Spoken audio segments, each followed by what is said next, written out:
Son is in 4th grade. School is only open on Mondays. The rest of the week he is home with me. They don't do virtual learning during the rest of the week. No Zoom calls are made. No teacher actually checks in. Homework at home is not to be sent back to the school, and instead they get a participation grade the following week if they tell their teacher they completed it. It's backwards, and your students aren't being graded for the work they actually do. Every Monday we get a new flyer in the mail asking for donations. Last week we got a flyer that said to send out 20 emails to individuals to ask them for donations, with the promise of prizes for participation. They also had other prizes on this flyer.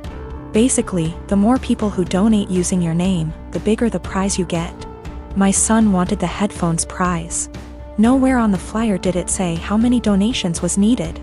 I called the school to ask and they said 12. I sent out the 20 emails. 14 people donated. The donation list was to be emailed to the school with the student ID, and we were to pick up the prizes this past Monday. Son was losing his mind excited because he got the 12 donations needed for the headphones. We walk in and they proceed to tell me and my son that he did not qualify for the prize because in order to be eligible, you needed to get those 20 donations. Apparently the prizes for donations started counting after you received the 20. They turned damn near every student away, not just my kid. So I sent the boy out with his father and pulled the teacher and principal aside to let them know that they got these kids' hopes up for absolutely nothing, and that all they accomplished was destroying the children's spirits by lying to their faces.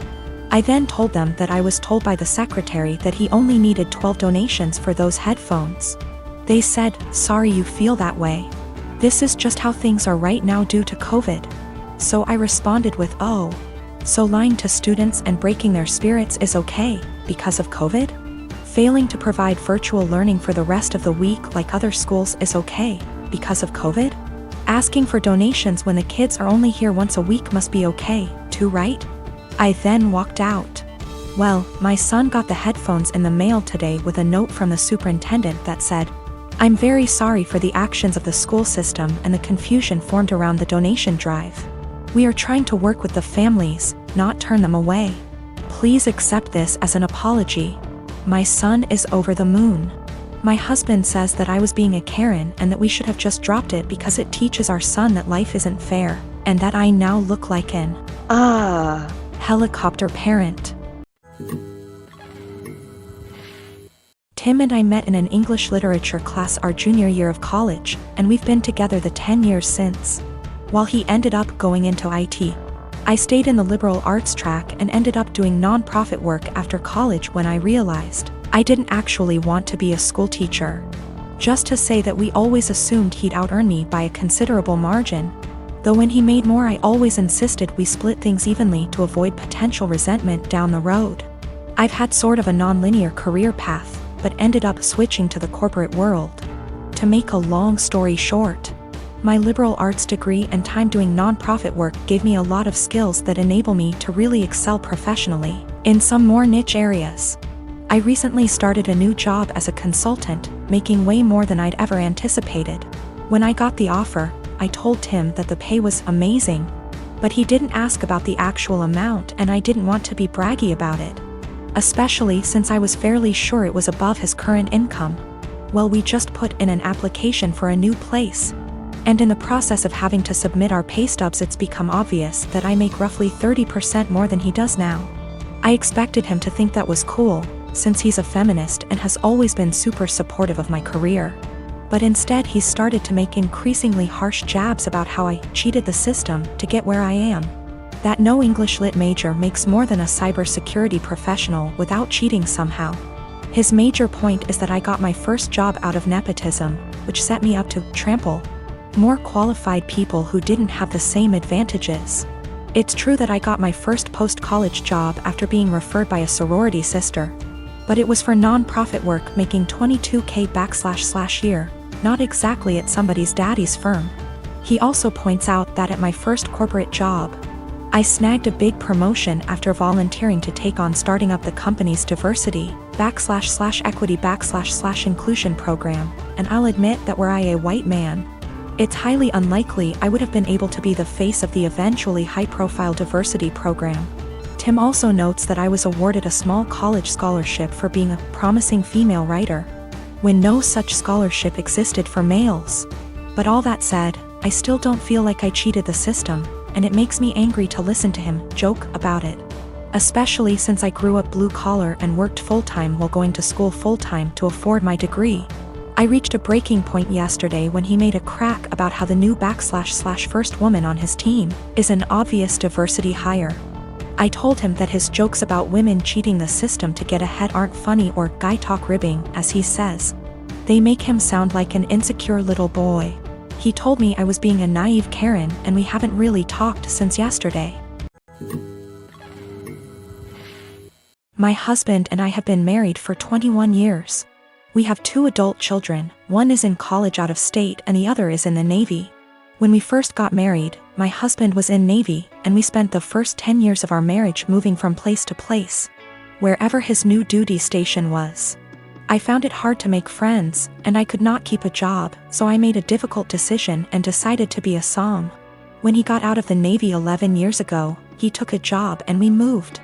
3 years in, he got offered a job in another part of the company, however, it was in another state, so we moved again. We stayed there for 6 years. I went back to college and got my degree and began looking for work. I found a job I liked in my field, and 6 months into working, he said he was offered a job with a new company and wanted to take it. But that would mean we would be moving almost 2,000 miles from where we were in a new state.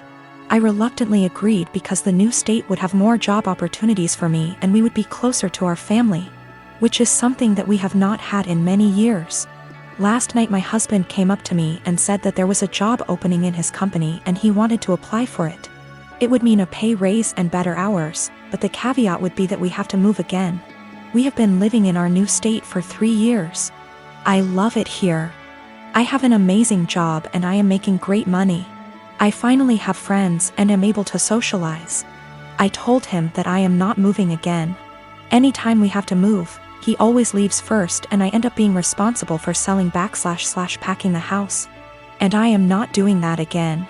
Our son's college is only 2 hours from here, we can see him twice a month. If we move, that means we would have at least a day's drive and would only be able to do that once or twice a year. Now my husband is upset with me and guilt-tripping me because he claims I do not support him. I told him that was BS because I spent most of my life moving from place to place to support his career. He told me that I am selfish and he is just trying to provide for us. I told him that we are more than comfortable where we are now, and that if he truly wants to take the job, he will be going alone. My husband and I have been together since I was 15 and he was 17. He joined the Navy right after graduation from high school when he was 18 and I was 16, but had to wait 2 years before we could marry. He works for a company that has plants in 15 states. He is currently in middle management, but if he wants to advance his career further, he would need to go to another plant out of state. Financially, we are more than comfortable. We do not need any more money. My son plans to stay in the place he is after college. We have a great relationship with him and he comes home 1 time a month and we see him 1 time a month. My other son comes home on leave whenever he can and stays with us. We are very close to both of the boys. I talked to my husband again tonight and told him quite firmly that moving again was not an option for me. The area he wants to move has very little jobs in my field and specialty in that area, and I would need to commute more than an hour one way for a job versus the 20 minutes I have here. We are sandwiched between 2 major cities, and if we move we would be an hour from the most major city. I would also have to take a massive pay cut and work a menial job to build a new network to find employment in my field. My husband is disappointed in me for not wanting to leave. He left to stay with a friend because he needs to think. He doesn't understand why I would force him to turn down an opportunity to advance his career further. I told him to take all the time he needs, but I am not moving again. I said I would revisit the possibility when I am ready for retirement in 15 years, but no sooner. I married my wife Elise 12 years ago. She has a 16-year-old daughter, Anna, from her previous relationship, and we have a 7-year-old son as well. From pretty much the beginning of our relationship, Anna and I have never gotten along. I don't know how to emphasize that it is not because of a lack of trying. She just does not like me. When she was young, she was just scared of me and afraid I'd tear their family apart. Nowadays it's more of a neutral dislike rather than strong antipathy, so I suppose that's progress. Elise is a stay-at-home mother, so she relies on me for income. As a result, I pay for everything for Anna.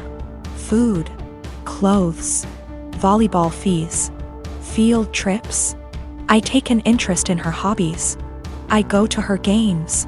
I'm not saying I'm perfect, but I try my damn hardest to be the stepfather I can. But it's so hard. Always giving me curt one-word responses. Always having to have an attitude. She does things to get a rise out of me. Staying out late reeking of booze. Always trying to sneak boys in. Typical rebellious stuff.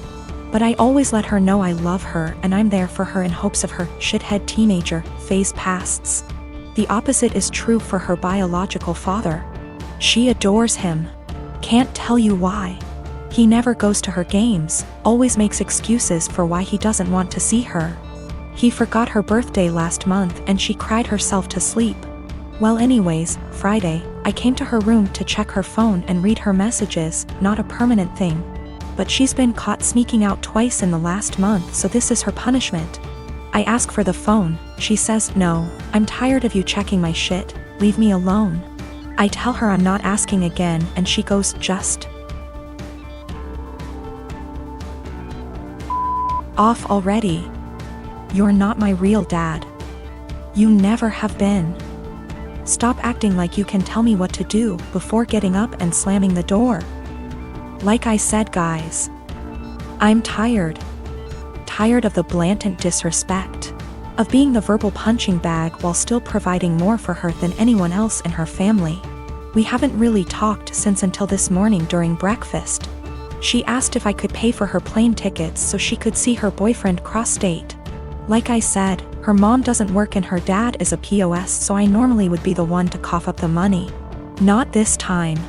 I responded, "Go ask your real dad." I could tell she was hurt. Tears swelled up from her face and she excused herself from the table. My wife took me aside later and said my comment was extremely disrespectful. I said if anything's disrespectful, it's her treating me like a doormat and a credit card. And I will no longer tolerate this treatment in my house. I told her we don't have to be friends. But if she can't at least be cordial to me or respect my position as an authority figure, she can find someone else to pay for her non-essentials.